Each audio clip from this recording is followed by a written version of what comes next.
Olá, meus amigos, minhas amigas, estou trazendo mais uma resenha Invictus para vocês e dessa vez eu vou falar do livro que me fez entender o esporte como algo inerente à espécie humana e anterior à própria cultura. Tá a fim de quebrar a cabeça nesse final de semana? Então eu sugiro você comprar o livro Homo Ludens, o jogo como elemento da cultura, do escritor holandês Johan Huizinga. Eu acho que é assim que se pronuncia o nome dele. Bom, eu tive contato com esse autor e esse livro ainda na faculdade de jornalismo e ele abriu a minha cabeça, me fez esquecer muitas ideias assim pré-concebidas de que o jogo e o esporte eram fenômenos menores na sociedade e não algo inerente ao ser humano e até à cultura, como defende o autor nessa interessante obra. Pessoal, esse livro é de 1938, mas ele é considerado um dos mais importantes da filosofia do século passado. Embora tenha um conteúdo assim um pouco mais denso, vale muito a pena ler, porque pode não parecer à primeira vista, mas o autor mostra como essa noção de jogo ela está em todos os aspectos da nossa vida e da natureza. O esporte, segundo ele, é só um desses elementos do jogo. Isso porque, para ele, a cultura se desenvolve na forma de um jogo. Aliás, o jogo é anterior à cultura. O Huizinga analisa inúmeros exemplos como a poesia, a música, a dança, a filosofia, a guerra, o direito, a procura de elementos lúdicos em todas elas, evidenciando assim que as grandes atividades da sociedade humana são desde o início inteiramente marcadas pelo jogo. É muito interessante a forma como ele coloca isso. O Huizinga não analisa muito o aspecto do jogo na contemporaneidade, mas ele tem um ar mais pessimista, ele defende que começou uma perda desse espírito lúdico com a Revolução Industrial. Os esportes, por exemplo, que se valorizaram na época, são, enquanto presentes numa esfera profissional, criticados por ele pela ausência de uma espontaneidade. Eu suspeito seriamente que se ele visse a forma como o esporte se desenvolveu nos dias atuais, com altíssimo grau de profissionalismo, ele ficaria desapontado, pois na maioria das vezes só é ligado mesmo ao dinheiro, implicando na perda das características lúdicas puras do esporte, perdendo aquela aura do esporte tradicional antigo que a gente tinha. Eu vou até citar uma parte do livro em que ele menciona isso para a gente poder refletir daqui a pouco, pode ser? O esporte deixa a esfera do jogo. Desde o último quartel do século XIX, que os jogos, sob a forma de esportes, vêm sendo tomados cada vez mais a sério. As regras se tornam cada vez mais rigorosas e complexas. São estabelecidos recordes de altura, velocidade ou de resistência superiores a tudo quanto antes fora conseguido.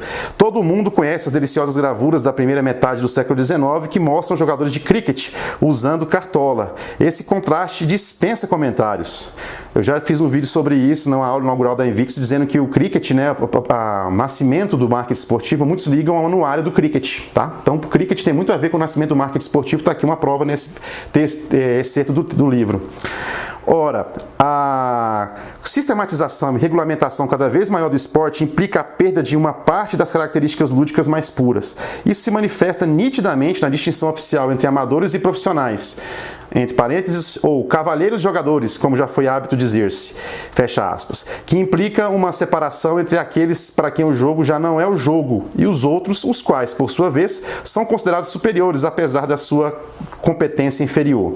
O espírito do profissional não é mais o espírito lúdico, pois lhe falta a espontaneidade e a despreocupação. Isso afeta também os amadores, que começam a sofrer de um outro complexo de inferioridade.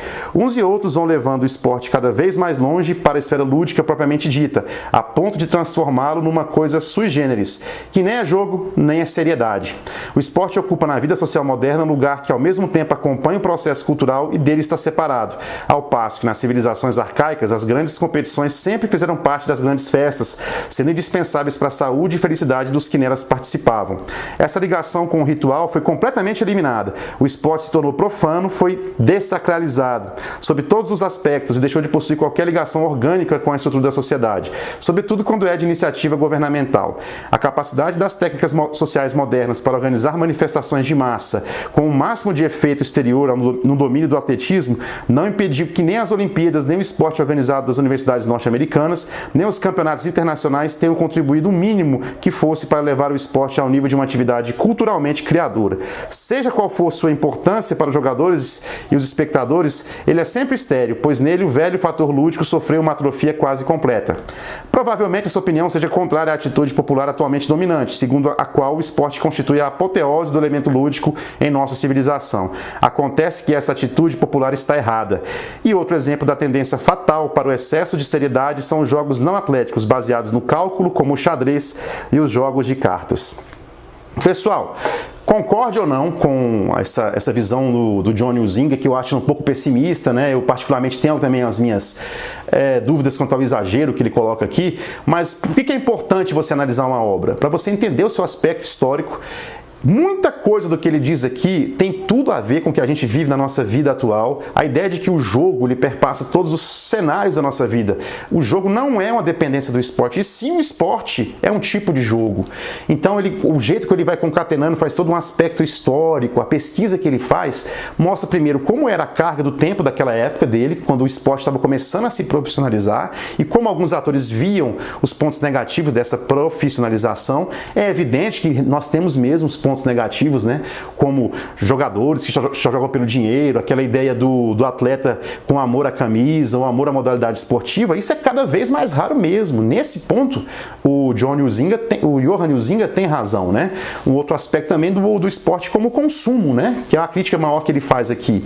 Tem tudo a ver, é mais uma prova do que a gente disse de que o esporte virou uma indústria. O que é importante é ler livros como esse, você não é obrigado a concordar com tudo, mas ele passa uma visão histórica, uma forma de raciocínio que faz muito sentido. E com isso você consegue entender de uma forma macro, maior do que o senso comum, como funciona um aspecto do esporte. Isso é para você debater, para você conversar, para você falar da importância do esporte, como que o marketing esportivo está inserido nisso. Há muito preconceito na questão do esporte até hoje, como um fenômeno, uma coisa menor. Livros como esse mostram que ele tem uma importância fundamental na sociedade. Ele inclusive cita no início do livro dele, não vou citar o início para não deixar muito mais longo esse vídeo, que ele cita, por exemplo, os animais. Os animais também brincam. Você vê, ele cita cachorros e outros animais, e faz também todo um resgate histórico, onde ele mostra em diferentes etapas da civilização e da natureza mesmo, como seres que não são seres racionais também usam o jogo, a brincadeira, como forma de integração, de entretenimento. Então com isso ele prova que o esporte é anterior à cultura, porque a cultura é uma coisa que só nós, seres humanos, temos, por termos razão, né? Capacidade de raciocínio. Então é isso, meu amigo, minha amiga, a minha dica de livro é esse. É um livro um pouco mais profundo, mas é plenamente fácil de ler, na minha visão. Não é um livro filosófico, assim, com termos muito rebuscados, em que você tem que ficar ali se perdendo em conceitos. Vale a pena para quem quer dar um passo a mais, além daquela questão de simplesmente ficar lendo o que tem por aí, que é mais uma questão de informação de livros, tá bom? Esse aqui é um livro profundo para você refletir e usar para o esporte e também para outros aspectos da sua vida. É muito importante você entender como funciona o jogo na sociedade moderna e no nosso dia a dia.